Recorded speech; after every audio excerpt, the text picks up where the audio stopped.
Hello, my name is Roger Zemek. I'm a pediatric emergency physician and researcher at the Children's Hospital of Eastern Ontario, and it is my pleasure to talk to everyone about what we are doing in the pediatric emergency field to better research concussion in kids.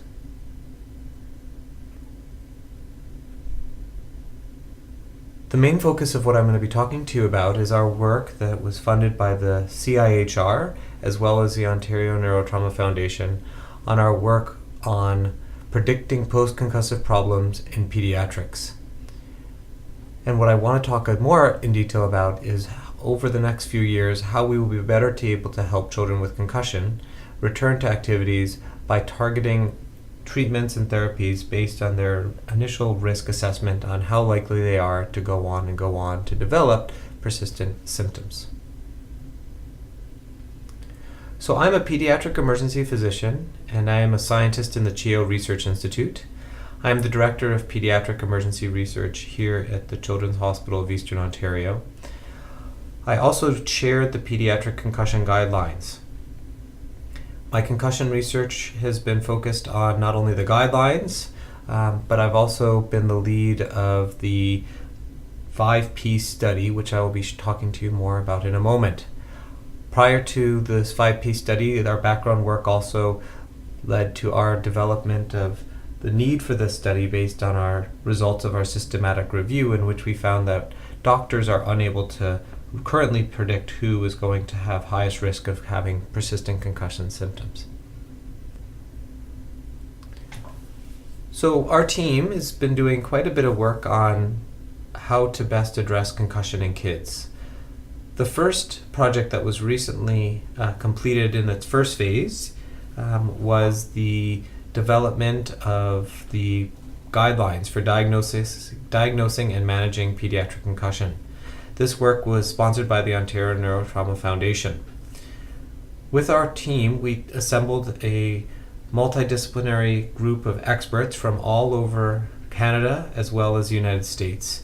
And we had providers across a wide range of expertise. We had physicians of all different types, emergency, pediatric, sports medicine, neurology. We also had neuropsychologists, occupational and physical therapists, and many other fields of expertise, including nursing and others, to help talk about how we can best diagnose and manage pediatric concussion, not just in the acute, but in the longitudinal phase. This project was quite large in the sense that it took 2 years to complete the first steps of this multi-year project. We first reviewed over 4,000 academic papers dealing with anything regarding pediatric concussion. We then, based on levels of evidence, were able to delineate evidence-based recommendations, which hopefully will now better standardize the concussion diagnosis and management for children aged 5 to 18 years. This guideline is a hyperlinked active PDF in the sense that patients, parents, coaches, teachers, schools, and healthcare providers all have their own version of the guidelines and are all summarized in the standardized format of who, what, when, where, why, and how, with links to tools and instructions.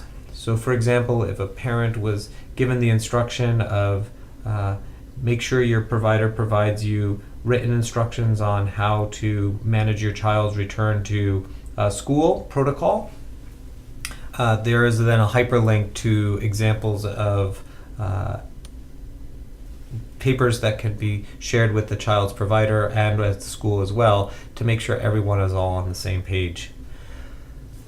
This also is future work that we'll be updating over the next 5 years, as we have at least 1 and perhaps 2 further updates planned. The next update will be in 2016, which will incorporate further evidence from when we last did the guidelines.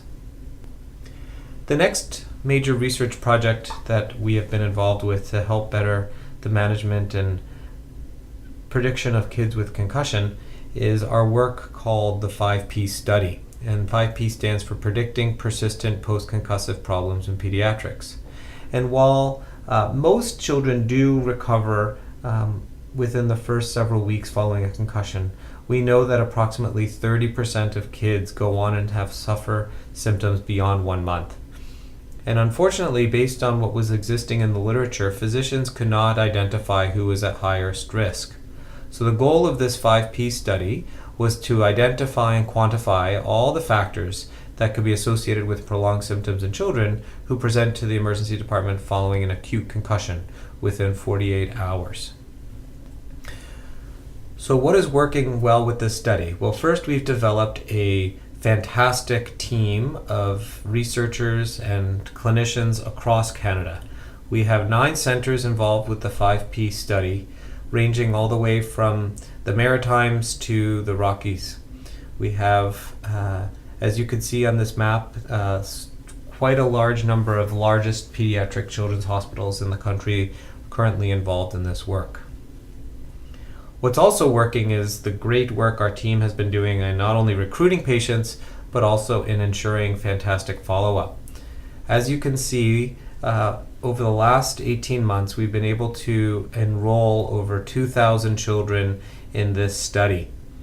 This is by far the largest concussion cohort in the literature to date.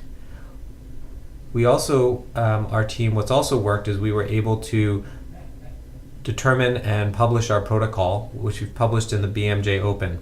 So for those of you who are interested in more information on what is working well with our study and our further details on our protocol, you can go to this free download on the web. As I mentioned, we've done a great job recruiting, but it's also not, recruitment alone is not going to give us results. We need patients to follow up so we know what happens to them. And I'm very thrilled with the great work our research assistants and our research coordinators have done to ensure fantastic follow-up. Because as you see, we had over 88% of kids follow up at 1 month, and another 82% of kids have continued to follow up throughout 3 months. Further, what's part of this program is we have a neuropsychology battery of tests, which is voluntary for children who are presenting at 4 of the largest hospitals across Canada, the 2 Montreal hospitals, the hospital in Ottawa, the CHEO, as well as Sick Kids in Toronto. And we have over 300 kids who've been involved in doing a 1 month and 3 month neuropsychology battery as well. Also, what's working is that we've been able to really get some great initial results. We've been able to determine a rule derivation of what are the most important predictors on a multivariate analysis. There were over 40 variables that were still important on a single variable, but once you combine them together, some variables are more important than others.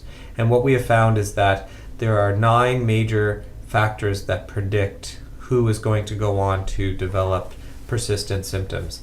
And those factors include the correct age group, with teenaging being at highest risk. Girls are at higher risk than boys. If you had no prior concussion, or if your previous concussion you've recovered within 1 week, you are at lower risk as compared to otherwise.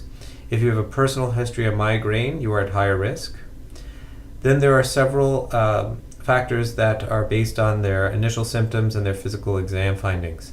So patients who answer questions slowly, who have poor balance testing on physical exam in the emergency department, who present with headache, sensitivity to noise, or fatigue are at all highest risk. And you can see that our receiver operator curve results are good for this prediction rule. So what's not working? Well, there's obviously challenges. We want to continue to move this research forward, and in an increasingly competitive granting process, this is always a challenge, and there are not always funds available to concussion research. Further, how these results tie into the treatment, the ideal treatment between the rest durations and types and medication is still unknown. What are we hoping to get out of this symposium? Well, I'm hoping to expand this collaborative team for future endeavors. I want to unify our research agenda and knowledge translation efforts, and extend opportunities to dissemination, not just among researchers, but to school boards and general public. So thank you very much for your time, and I look forward to your questions and comments.